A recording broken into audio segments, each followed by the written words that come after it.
guys ready? Welcome, Howard. Good. Get together.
Good morning and welcome to the Lancaster Criminal Justice Commission meeting. We'll go ahead and call this meeting to order at 10:05. And if Britt, if you could take roll call for us, please. Commissioner Brown. Present. Carter. Present. Harris. Present. Herr. Present. Rodriguez. Present. Vice Chairman Little. Present. Chairman Vieira. Present. And We if have a you quorum. could, thank you. If you could please rise and join us addressing our flag.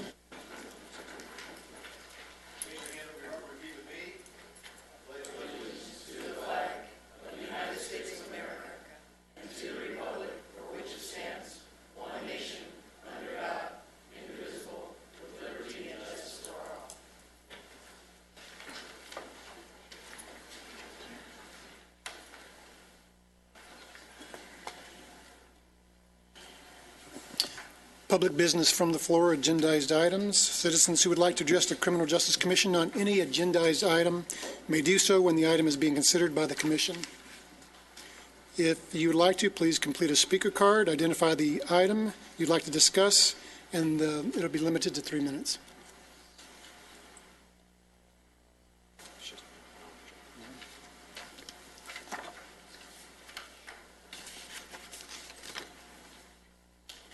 Seeing none, we'll move on to the consent calendar.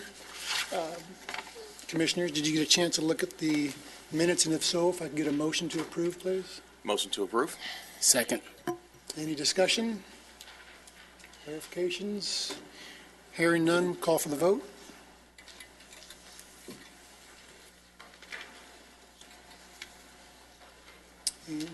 Unanimous, thank you. And we'll move into Commission staff presentations, updates, and reports from the Los Angeles County Sheriff Department Crime Trends Report.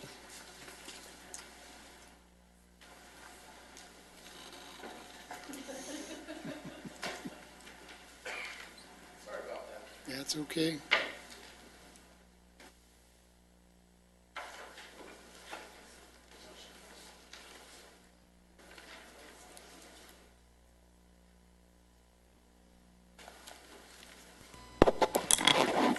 Good morning, Commission. Thank you for having me. Again, I'm Deputy Kit Groupie of Lancaster Sheriff Station, and I'm here to present the CompStat for the City of Lancaster, the Lancaster Station crime statistics, and I also will be adding a little LEAPS statistic newsletter today.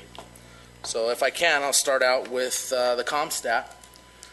For January of 2016, we have, for violent crimes, 74, property crimes, 298, Part 1 crimes, 372. The violent crime arrests that were made were 101. Property crime arrests, 54. And total arrests, 155. Uniform report numbers issued were 1,583. Go to the Lancaster City total Part 1 crime counts by month, year-to-year comparison. So from January of 15, we had 428. January of 2016, there were 372. Real quick question on that last slide. Yes, sir. I see there's a pretty significant drop between December and January. Any reason in particular for that can be pointed to? You know, I don't have anything to attribute as to why it went down overall. Well, good job. Keep doing what you're doing. Let's see. Okay. Whatever it is, keep doing it. Yeah, proactive law enforcement, sir. I have a quick question to you, because you are the compare with the last year. But do you have any, comparison number with any other cities? You know what, sir? The ComStat is only for the city of Lancaster, done by the crime analyst. So I don't have any comparison as to other cities in front of me, sir. The county? No. I You don't. can compare. No, sir. Apologize for that. I can look into it and get that information to you in the next meeting. Oh, okay. Okay. Any other questions from the commission in regards to? Okay, we'll move on.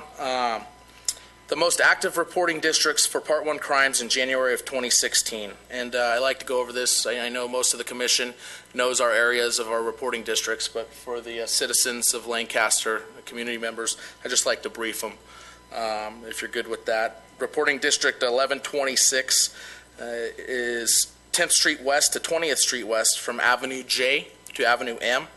Total Part 1 crime count is 43. Sierra Highway to 10th West and Avenue J to Avenue K is 36. From 10th Street East to 30th Street East,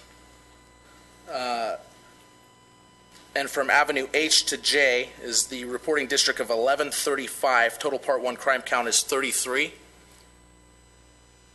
1137 is from Avenue J to L, and 10th Street East to 30th Street East, which is a total of 33.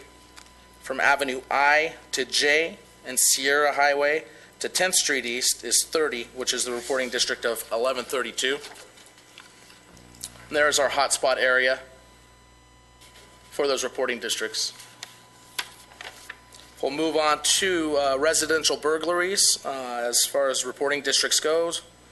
1125 is from Avenue J to K and 10th Street West to 20th Street West, total of 9. 1133 is from Avenue J to Avenue K and Sierra Highway to 10th Street East, total of 9. 1121 is from Sierra Highway to 20th Street West, from Avenue H to I, with a total of 8. 1137 is from Avenue J to L, and from 10th Street East to 30th Street East, with a total of 7. And 1135 is from 10th Street East to 30th Street East, Avenue H to Avenue J. And there is the blotter area for the residential burglaries on the map. Robberies, 11... Excuse me. I'm Yes, sir. sorry, just a quick question. On those reporting districts, would it be safe to say that a lot of those districts, a lot of businesses fall into a high red area that may not have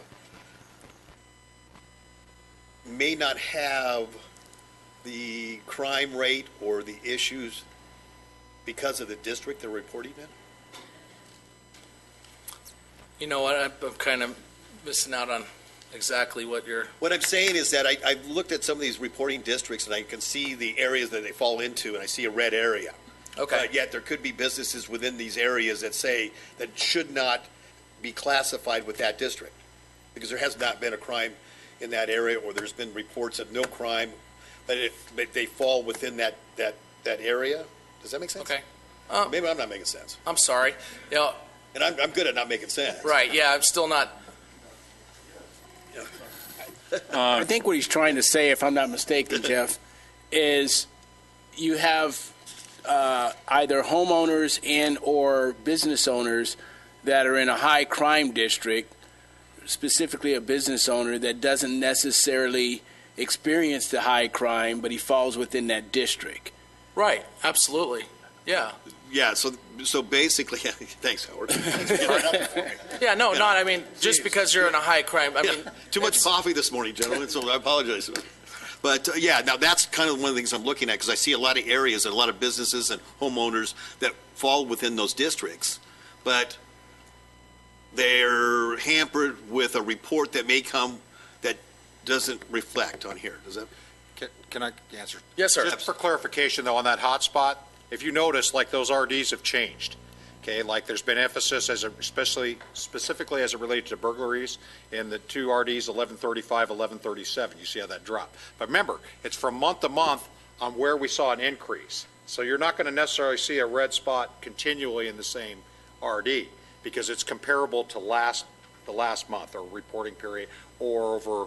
Remember, we have a baseline for things. So if we see an increase, you're going to see that color change in an area over just for that period of time. Right. So it's not going to be consistently, and it shouldn't be, by the way, okay, as we target issues, right, and as the Sheriff's Department and all the resources, all law enforcement, everyone target specific issues, it should change that. We should see that change. Thank you, sir. Thank you.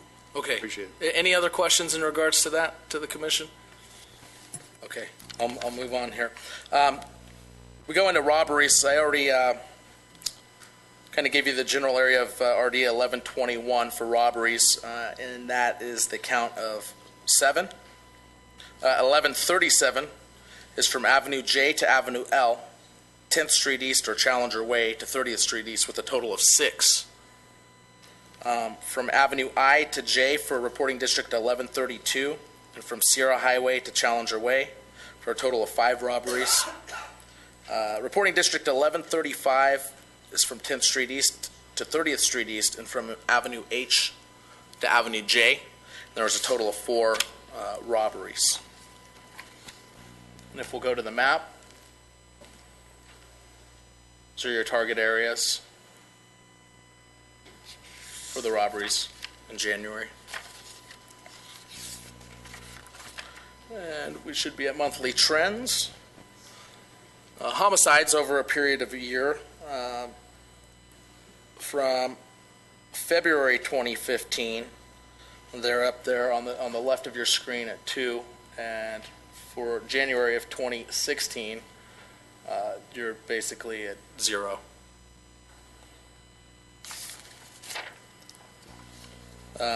The rapes over a period of year from February were up to February of 2015 were at 10. The average is 7, and we're right at the average now for January of 2016. The robberies over a period of year were just under 20 in February of 2015, and we saw a really increase in the summer months going into fall from September of 2015 to October, and they're back down. They were up about 35. We're back down just below where they were. Average right now is 27. Just a comment with regards to that. So when you see the increase during those summer months, would you know whether or not that could be juveniles that are out from school, or is it just adults, or does one impact the other? Yeah, I would venture to say anytime we're juggling school being out with juveniles, the crimes do increase, especially during those hot summer months. Okay. Yes, sir. Aggravated assaults over a period of a year. February of 2015, they were just above 50. Our average is 49. Currently in January of 2016, we are at approximately 31, 32. So we're below average there for the aggravated assaults. The burglaries over a period of a year. In February of 2015, about a year ago, We're just above 60. The average right now is 109, and we're at approximately just above 80. And we have seen a decrease from those summer months also. If you look in the middle of September where they really spiked, we're back down. Pretty significant at that. Larceny thefts from February of 2015. The average is actually 164. In February of 2015, we're probably approximately around 140. Right now, we're looking at just at 150.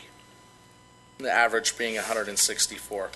And there is a downward trend from June of 2015, slowly, but to January of 2016. Grand theft vehicles over a period of a year were above 30 in February of 2015, and the average is 43. We are at 60 now for January. The arsons over a period of a year, we saw that spike. Obviously, they're just around 3 in February of 2015, and I know that I've made mention at other meetings. We had that arsonist on Lancaster Boulevard who since was arrested, and it went from that 18, above 18, that high spike, back down to below average at 4 for the month of January of 2016. Part 1 crime frequency by reporting district. You see the little legend count to the right. That gives you the numbers.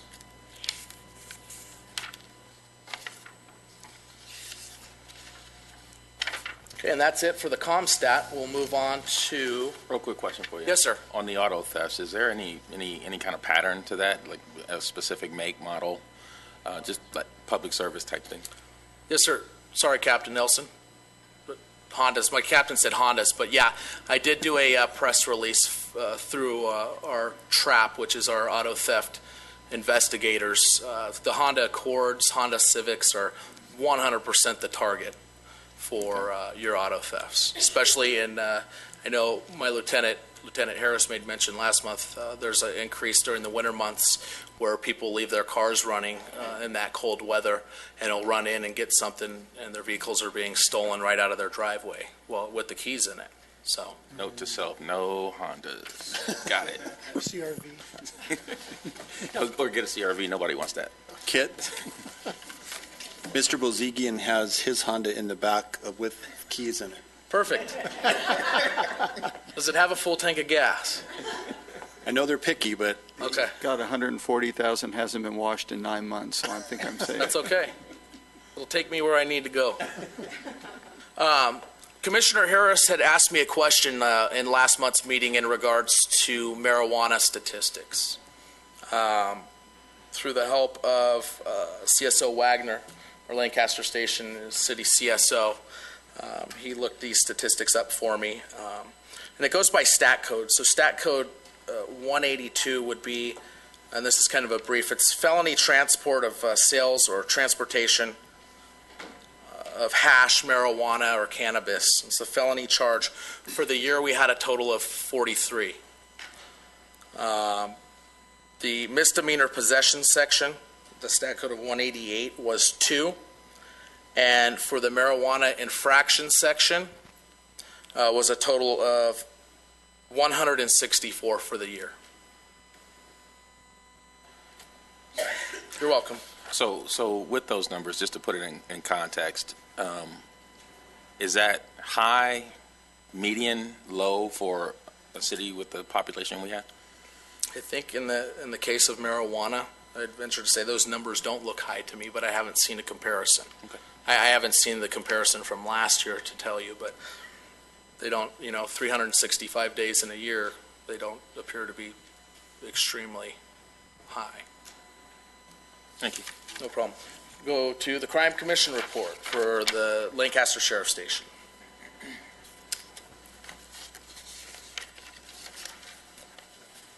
For the burglary suppression team, felony arrests for the month is a total of 14.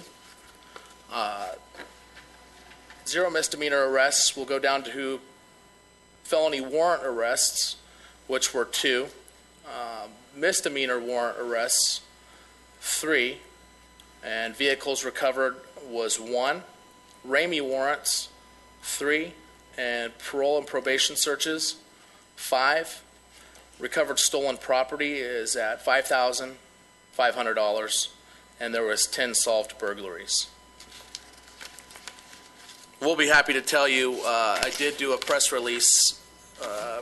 Monday, the burglary suppression team did a search warrant here in town and recovered approximately $85,000 worth of stolen items. There was a person arrested, and we are seeking, there's over 20 victims so far from separate burglaries that have come forward, and we're still looking for numerous more. So you will see that in the next month's commission meeting. The narco team for patrol, patrol narco stats are for felony arrests 43, juveniles 2. The narco crew 3. For misdemeanor arrests and patrol, there was 31 total. Juveniles 2, 3 misdemeanor arrests made by the crew. The marijuana grams, 7,626.9 grams were recovered from patrol. 828 grams of methamphetamine by patrol, and 160.5 by the crew, and 0.3 grams or 0.4 by patrol, and 12.6 grams of cocaine taken by the narco crew. There were 3 search warrants this month and 1 firearm recovered for the narcotics team.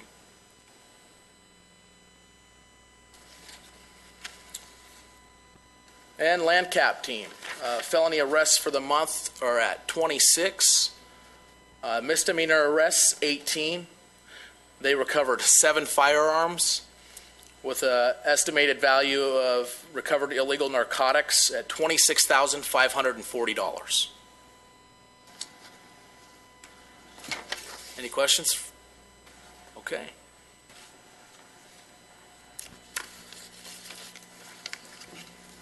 And I have one more thing to present.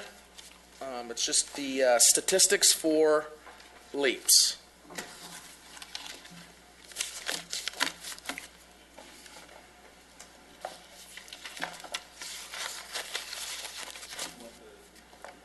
Yes, please. Okay. So this is a newsletter that comes out from LEAPS. Basically just giving a description of the statistics generated by the LEAPS airplane. LEAPS assisted with 6 arrests in January, 4 burglaries, 1 robbery, and 1 domestic violence or domestic abuse. But I know that we utilized LEAPS this month also. We did the homeless count at the beginning of the month with LASA, and utilized LEAPS to locate homeless encampments that might be affected by our El Nino flood zones. And I went out with personally with a representative from LASA, and we used that plane to guide us into some homeless encampment areas where we regularly couldn't probably find from just driving on the freeway and in those flood areas. Any questions in regards to that? I would just like to say thank you for the newsletter. It's very informative and it's an easy read, so thank you. Okay, sir. No problem. And that concludes my presentation from Lancaster Sheriff's Station. Were there any other questions from the commission? On the newsletter, is that going to be a quarterly thing, a monthly thing? Or? I think they do it monthly. So let me just double check. Yeah, it is a monthly newsletter. We can forward that to you along with your commission packet every month if you'd like to see it. There's another pie chart that's not inclusive right here with Kit has up here with all the other responses as it relates to calls for service. This specifically Actually, what he's talking about. I'm sorry. It's on the bottom. I'm sorry. I'm sorry. Yeah. Oh, okay. There we go. I apologize. Sorry, No, it's okay. okay. Oh, okay, very good. Yeah, and if you'll see, I'm sorry, apologize.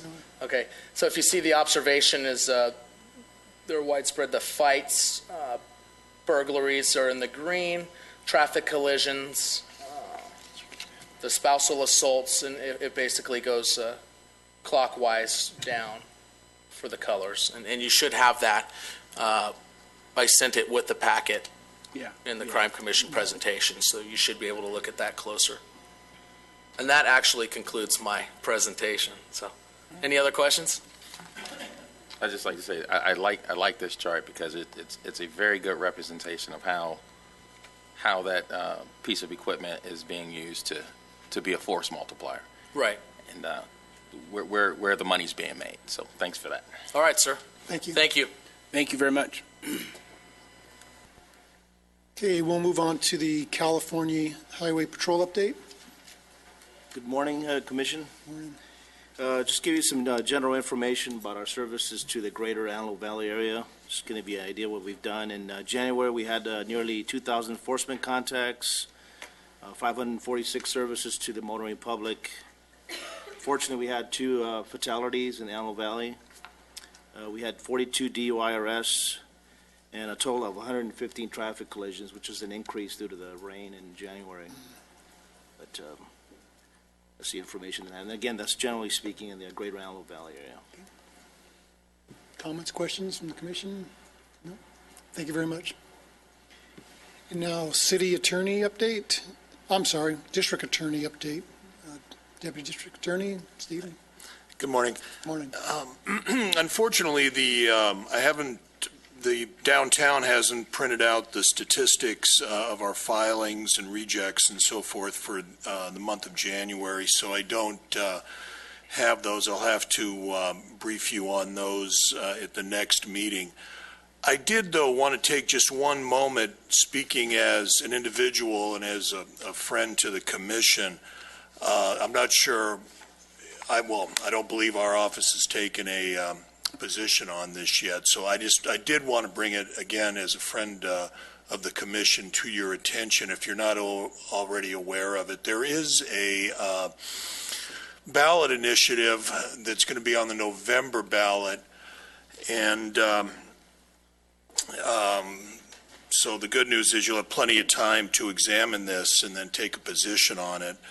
It's entitled the Public Safety and Rehabilitation Act of 2016. What essentially my initial reading of it is it basically eviscerates quite a bit of 3 strikes. And it will, those convicted of serious felonies, theft-related felonies, narcotic felonies, etc., they'll be doing just a fraction of the amount of time that their sentence will actually be. Under the current 3 strikes law, certain offenses you've got to do 80% of your time. This will drastically limit that, and where a prisoner would just have to do a small amount, they would do some time on just the primary offense. They wouldn't, and that would not include when their sentence is doubled and the enhancements, all that will go to the wayside, and they would just do they'd be eligible for parole after doing just a fraction of their, the primary offense. It also will take the discretion away from the prosecution to direct file on juvenile cases. So, and then that'll be strictly between the probation department and the court. So it's very frustrating. And again, I'm speaking as a private citizen because, as I indicated, I'm not sure my office has taken a position on it yet. But for instance, let's say you had a residential burglary. He's got a prior residential burglary. Even if, you got, say, midterm, because we do a determinate sentencing scheme, which is, say, 246, you get 4 years, double it, 8, you get a 5-year enhancement because of the prior. You got 13 years. you would basically, after the individual did some time on the 4 years, he'd be eligible for parole, as opposed to the 80% that he would normally be doing. So again, I bring this to your attention as a friend of the commission. I do have somebody on board. His name's Dennis Vincent from my office. He said he'd be more than happy if you decide to form a committee to meet and go through this thoroughly. Again, it's out of Sacramento, so it's going to take some time to actually decipher some of this. But I think it's certainly worthwhile to take a look at and for you to take a position on it. And again, it won't be up, my understanding is until the November ballot. So we do have time, and hopefully more people will be aware of this than they were of Prop 47, and people can actually take a stand on it. I think, again, just some of the reading that I've done, the governor does have a large war chest that he's willing to pump into this. I think about $24 million. So, but again, I think for the safety of this community, which obviously I've been here for quite a while now, and I have an immense amount of respect for law enforcement up here and for the commission, and I really, our mission statement is to protect this community. I do want to make sure that the commission's aware of this and has ample time to vet it. And I do have somebody, again, Mr. Vincent, who would be more than willing to meet if, in fact, there is a committee or arranged and who wants to vet this and actually figure out all the nuances. Any comments, questions? No? Vicki? Okay. Well,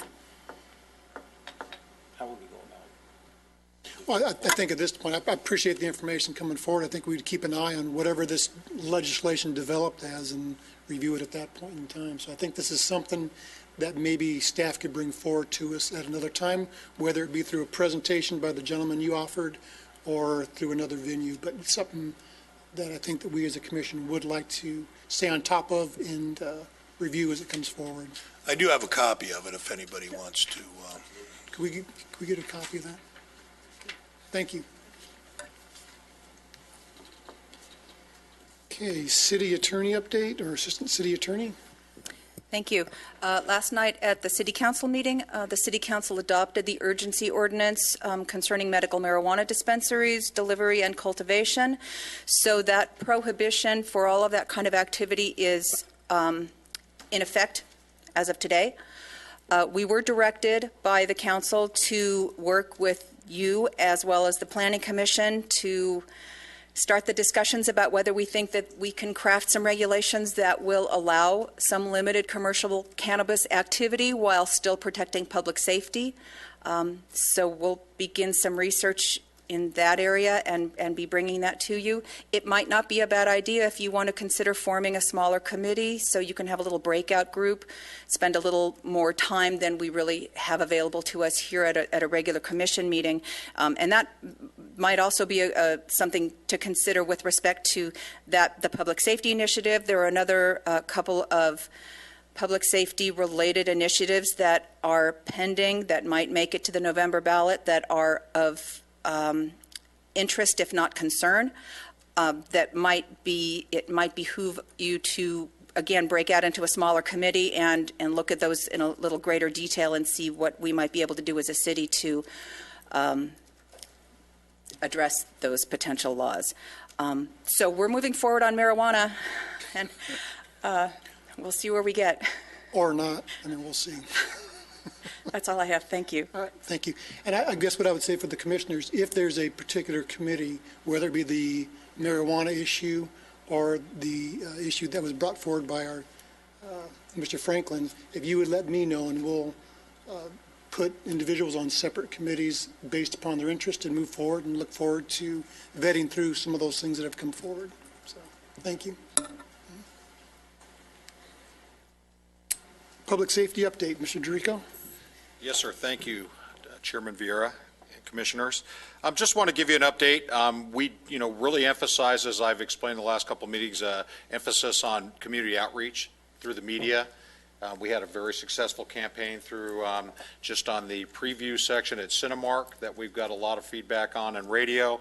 As a result of that, we've had a large increase in neighborhood watch groups, okay, and interest in neighborhood watch. So what I'd like to do for the next meeting is actually bring you into a map of where those neighborhood watch groups exist, and some of the things we're going to be doing to further that outreach for more community involvement.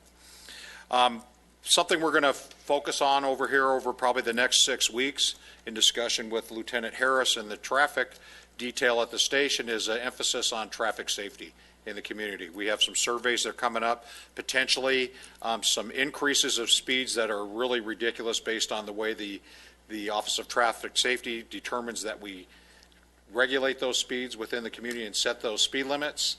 And so as a result of that, there is some concern on some of those increases. So there will be an emphasis based on lower tolerance levels for the enforcement unit, as well as some extra resources put out there to deal with some problem areas in the community. And on that same note, we had the grand opening for the roundabout at Challenger Way and Avenue L yesterday, which if you haven't had a chance to see it, I'm sorry, I'll leave that for the Vice Mayor to discuss. Okay. And to be quite honest with you, from a public safety standpoint, the statistical data all supports the safety issues that correlate with roundabouts. And I know typically we as a community where it's like anything new is always a push, but it's pretty spectacular. It turned out really nice. I think that the big thing we want to talk about right now is, as we talked through Prop 47 and we talked about the update at our last meeting as it related to our administrative site program, but an interesting phenomenon is taking place as it relates to something Mr. Franklin brought forward in the last meeting with misdemeanor filings. But overall, county-wide, between all the agencies, narcotics arrests alone, based on what the potential outcome is down 50%. Okay, so some of that number that you're seeing out there, and I think this really comes into place as we talk about traffic safety, is the numbers, and especially that's been brought forward by the California Highway Patrol, of individuals that are out there driving under the influence of drugs. So, while we keep having these discussions, there's a certain amount of expertise that's required to make a determination and arrest someone for being under the influence of drugs. Again, this all comes back to resource management issues and training that's going to be required as this becomes more of a phenomenon in our culture today. And I think that's something worthy of us really evaluating what alternatives are out there. Again, based on Prop 47, no funding has come along for any kind of rehabilitative model or intervention model still as of this date. And that's been in place for a year now. So we're still waiting on that. And then, as issues come forward and working, Anthony Perez has done a really good job. Well, Anthony's making copies actually of that for the commission, but on dealing, homeless issues. And then, again, as Kit said, we dispatched the LEAPS aircraft and to help with LACSA and getting an accurate count based on our homeless population, working closely with those advocacy groups and support services out there and trying to address those issues. But I'm sure you can see as you drive around the community, those numbers seem to rise. They're rising. And so we're creating an emphasis on that, especially as it correlates to some of our shopping centers and our business community and that perception people have. And that population has changed. And an interesting thing now is you can be paroled to homelessness. I don't know how that gives you potential for rehabilitation or success in a program, but that's an interesting thing that's taken place now. So we have a number of people who are in ankle monitoring and everything based on their history that are homeless. So some issues out there that we're going to be addressing here in the near future. That's about it on that little ray of sunshine. Throw that out there. Comments, questions? Hearing none, we'll move on to State Legislative Office update. And we have Senator Runner's representative, Mr. Cook, and also Assemblyman Lackey's representative, Russ Williams. So, thank you, Mr. Chairman. From Senator Runner's office, I have no update, but I would like to bring to fact to all of you that on April 8th, 2016, the Antelope Valley Sheriff Boosters will have a casino night. The monies raised support local deputies and programs in the Antelope Valley. I do have tickets. I know there's probably no one else here that is a Sheriff Booster, but if you do need tickets, please contact me personally. Thank you. And if he's not available? If you guys are in Rotary, that'd be a $50 fine, dude. Same thing. It's kind of early in the session right now, so nothing really to report. Legislation, as far as the law is concerned, it's a couple of things that the Assembly is working on or looking into right now. You know, the state does have a $2 billion, actually has a very large surplus this year. They're going to put $2 billion into the state's rainy day fund, and Assemblyman Lackey is going to try very hard this session to make sure that we don't create any more programs in the state that's going to take money in the long run, even rainy day or not, that's going to start drawing that money out. Also, the governor wants a 6-cent per gallon gas tax, and he's trying to, someone is trying to keep that from occurring, because we know how that will hurt the Antelope Valley. Allow the commuters to just get a little break on gas prices and then stick a tax onto that to raise it back up. So that's pretty much what the Assemblyman is working on right now.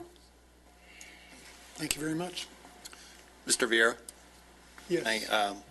Mr. Franklin talked about the Public Safety Rehab Act. Can you two have your bosses weigh in on that and give us a report next month?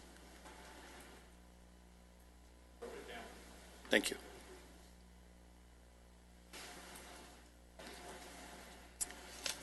Any other comments, questions? Okay, we're at the public business from the floor, non-agendized item portion of our agenda. So this allows an individual the opportunity to address the commission on any item not on the agenda.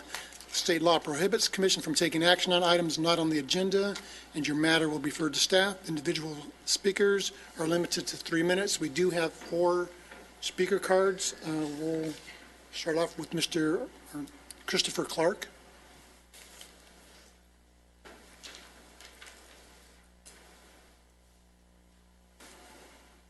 Hello, how you doing? Good. Yesterday, I came to the council meeting. I talked about medical marijuana, and what I gathered is Lancaster would like to bring or see if they could bring medical marijuana to the city and benefit from the economical gain while eliminating or reducing the negative aspects associated with medical marijuana. And I can say a large part of the negative aspects are there are business owners who have no business in this business, and regulating marijuana will fade those people out. I operate 2 stores. I've been in this business for over 8 years, and one of the things we do is have a lot of crime deterrents set in place so things like that don't happen. I'm a knock on wood, but we have never been robbed in my 8 years of being in this industry. We have over 16 cameras at each location. Our doors going in and out have buzzers on them with 3,000-pound magnets, so people have to get buzzed in and out. We have gates around our property. We have security guards on staff. Our hours are limited to 10 a.m. to 10 p.m. All of these things deter crime from happening at these stores. When you have other stores just popping up and looking for a quick buck, then they sacrifice safety just to make $1. And not having regulations in place is a lot of the reasons why crime is associated with some of the stores. All right. Thank you very much. Thank you.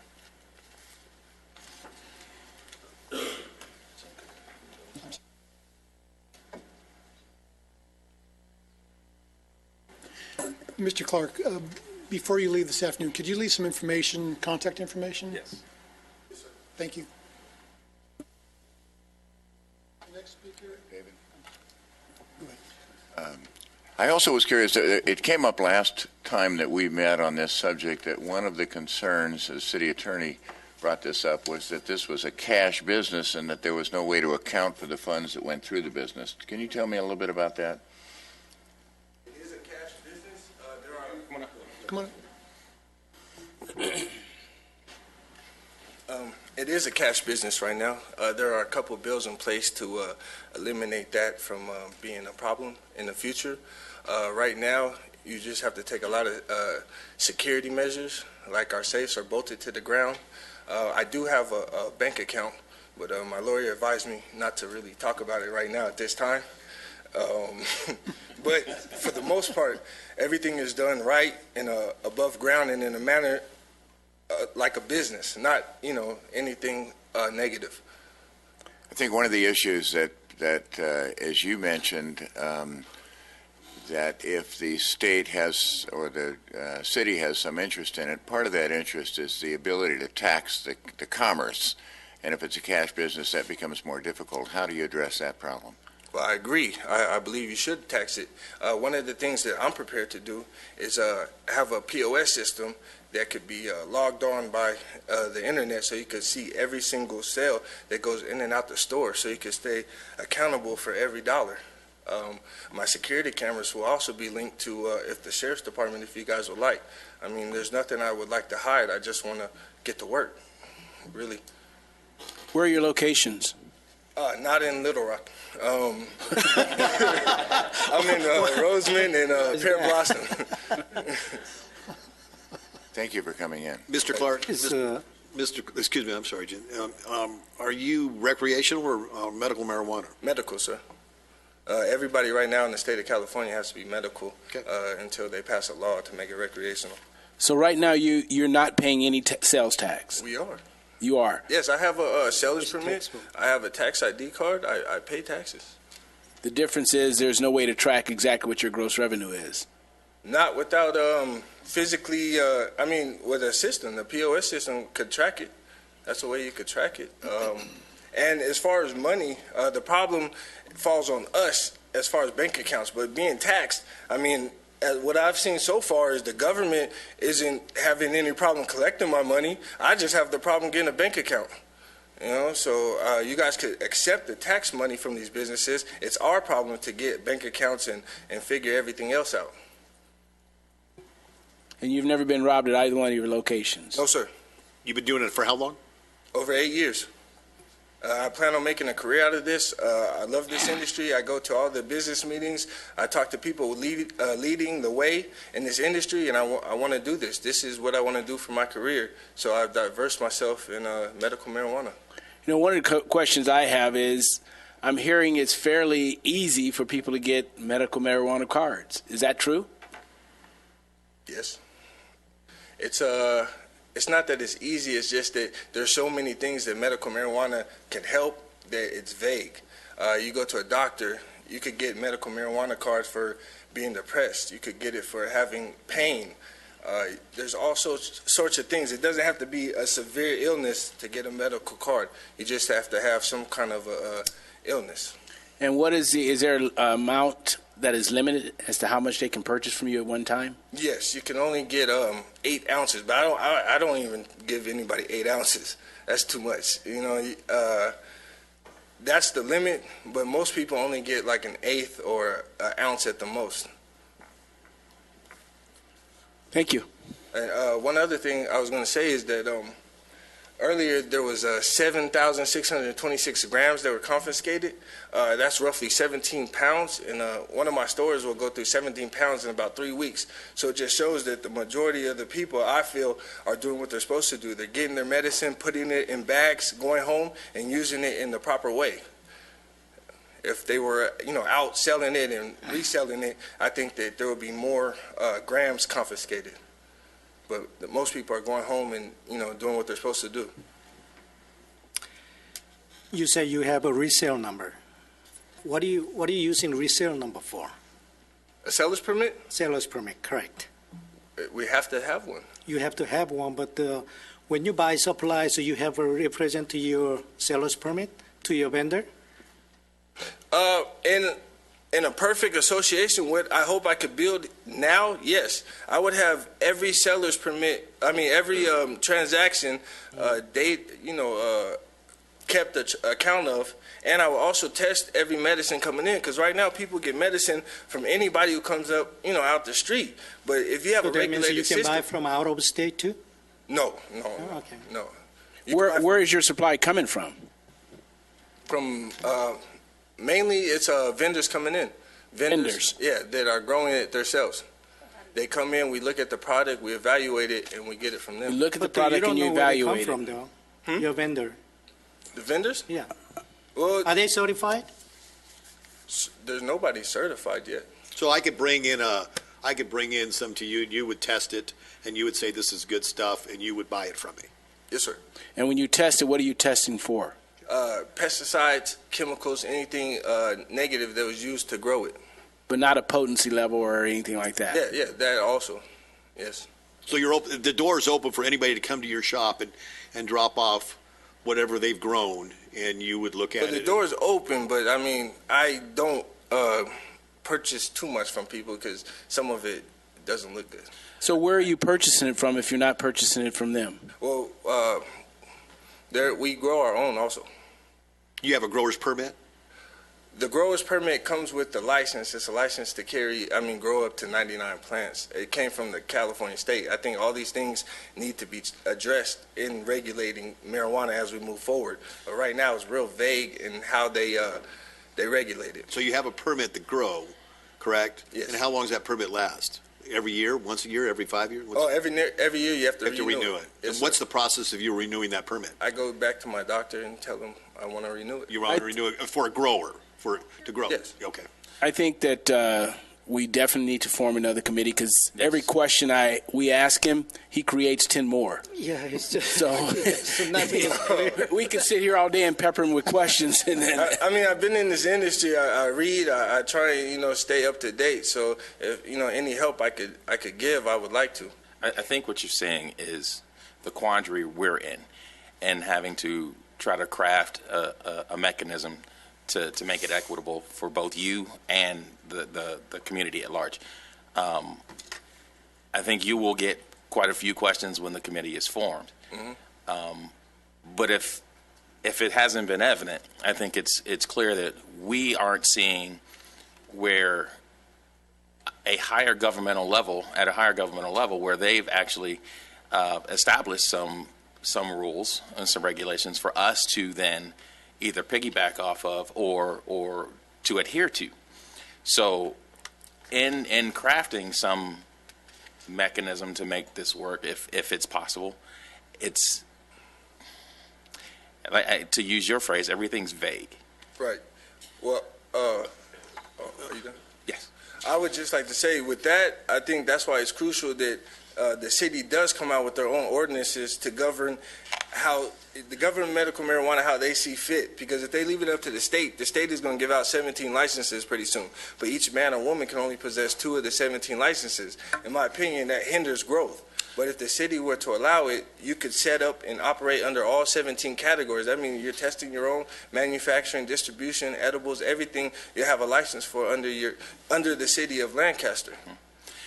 And with that, when I'm hearing you say you test your own, I'm hearing no governmental regulation, which means it's whatever.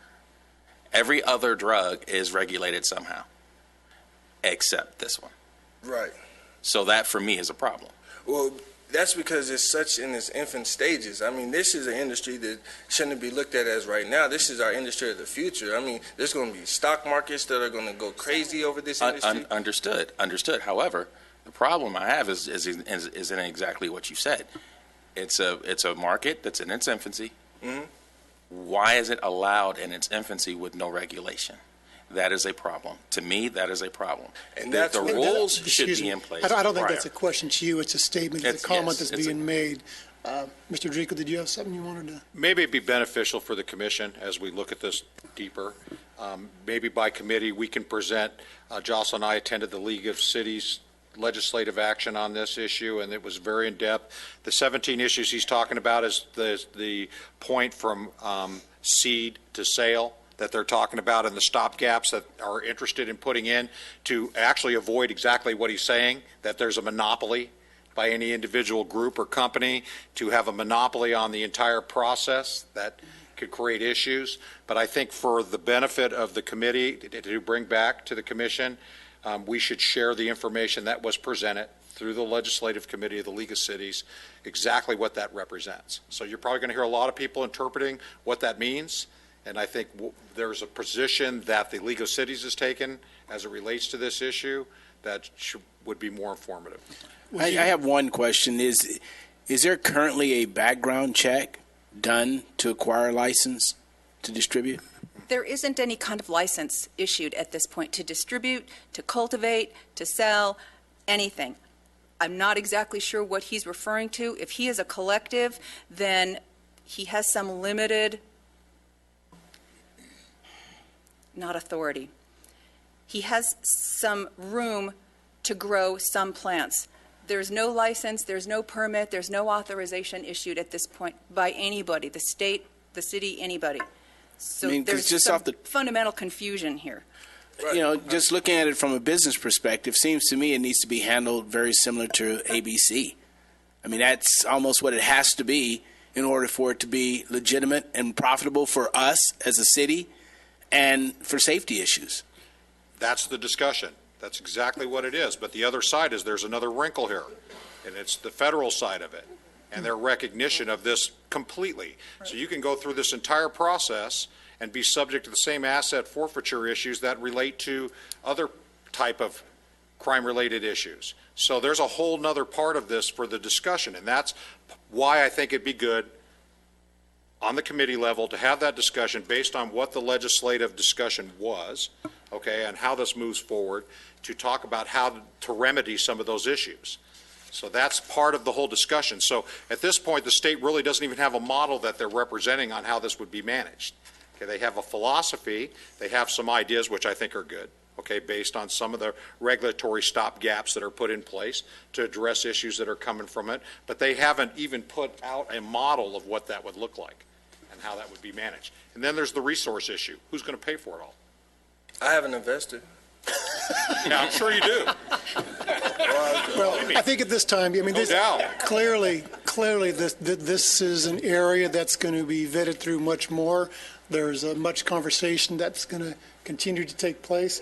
We'll do one closing comment, and then we're going to move on, and there's going to be many more opportunities to carry on this conversation. But before you go, I wanted to thank you for your time and standing up there and, responding to the questions that have come forward. Mr. Williams, you had a comment you wanted to make? Or Rick? As you form your commission, we could request from the State Board of Equalization to make a presentation to you and tell you how they're dealing with the taxes and the seller's permit and the people bringing in bags of cash. Okay. Thank you. I'd just like to say, Even on that note, the Department of Agriculture has a voice in this too. So, I mean, that's what I'm telling you, how convoluted it is. There's going to be a lot of voices coming up in this one. All right, but one closing comment, and go ahead. I'd just like to commend you on the way that you set up your operation and to make sure that all the precautions were in place and that you run a safe and establishment for both yourself and your customers. So thank you for that. All right, thank you. Thank you, Mr. Clark. Thanks, Mr. Clark. Okay, our second speaker card is Fran, and excuse if I mispronounced your last name, Sarah Saris.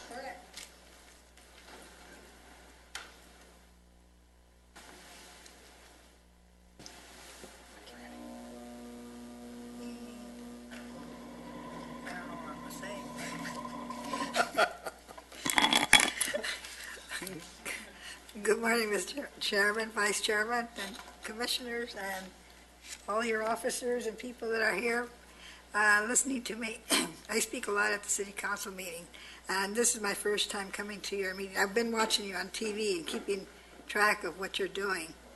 I just came, the only reason I want to speak is to commend the Sheriff's Department on their jobs and what they're doing as far as keeping the homeless from the parks, because I live across the street from the park, and it's been pretty clean. I know there's still some drifters, but it's 100% better than what it used to be.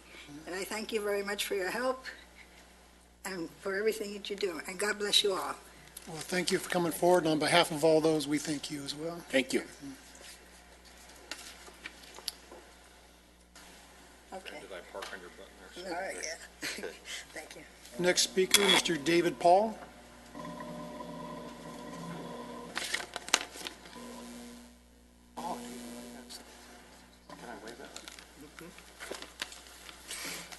Mr. Chairman, Vice Chair, and Commissioners, good morning.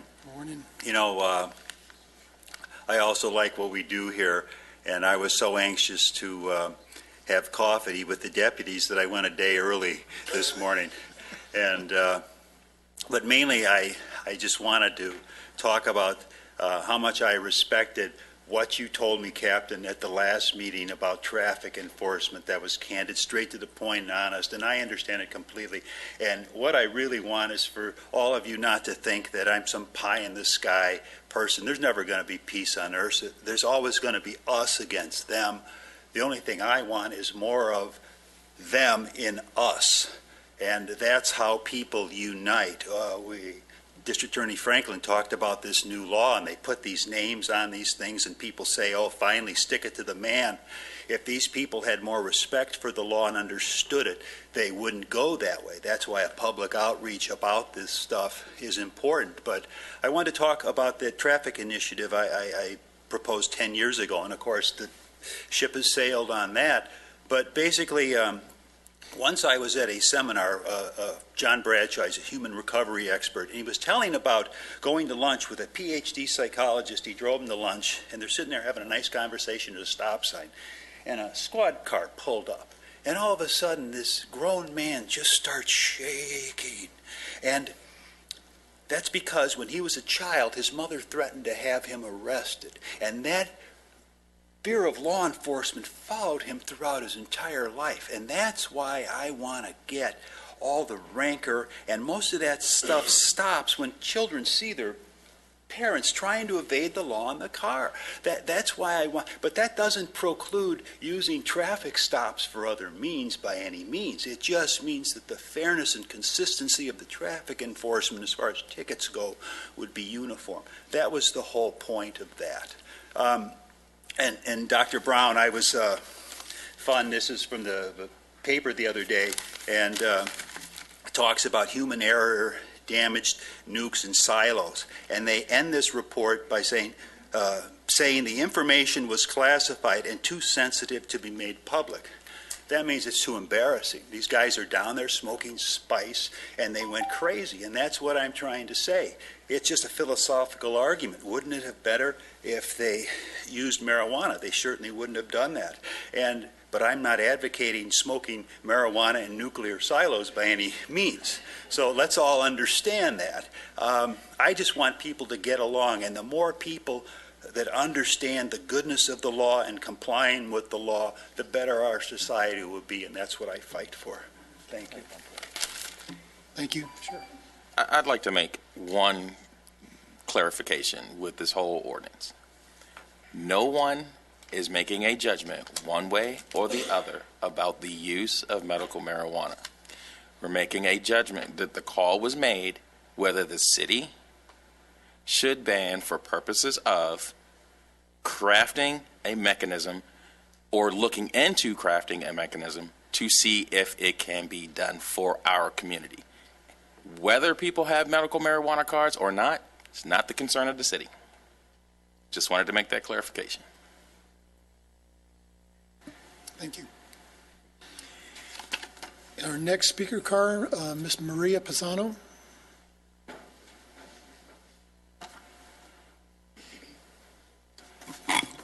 Hi there. I'm sorry. Just give me a minute.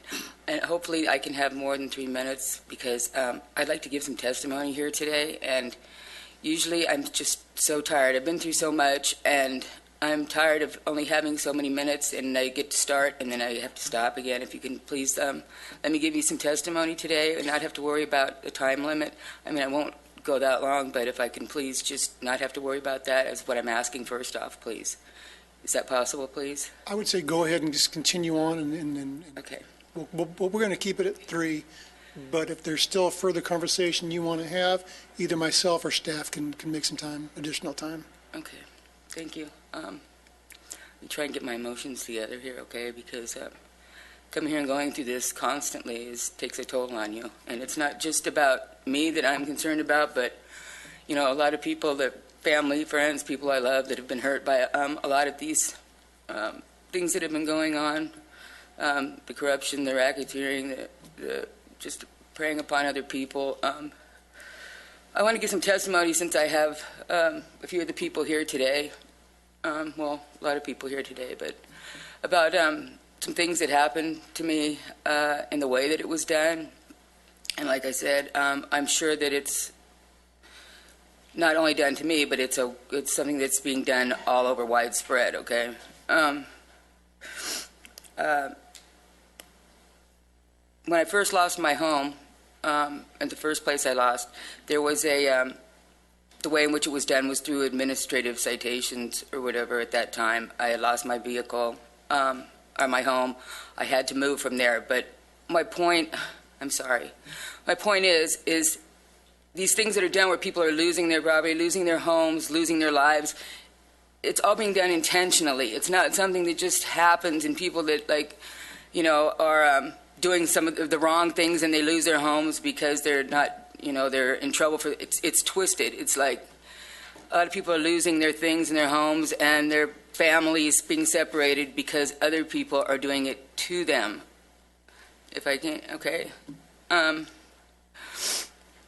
When I lost my first house, like I said, I was being followed and targeted because of things I was coming before people and saying and speaking out against that had to do with safety, of people's safety, people's, which is a lot different than the safety now today. But it was a genuine, you know, concern about the health of people, children, things that were happening to children, the elderly, just and how they were all being used. And coming about and saying things about things like that caused a whole controversy because the people that were doing it, please let me finish because I'm not even to where I need to be Ms. yet. Pisano, this is what we'll do. Go ahead. Let me finish, please. Let me finish, please.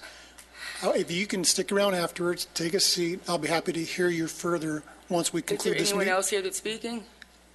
You're do the you guys have time to listen? Because Okay, excuse me. you need to listen and you guys need to do... I'm offering you the opportunity to listen further, but you need to take a seat, and I'll be happy afterwards. We're going to conclude in the next 3 to 5 minutes, so just please take a seat, and I'll stick around afterwards. But your time is up at the podium right now. Thank you. Yeah, my time's going to be up soon. We're all of our time.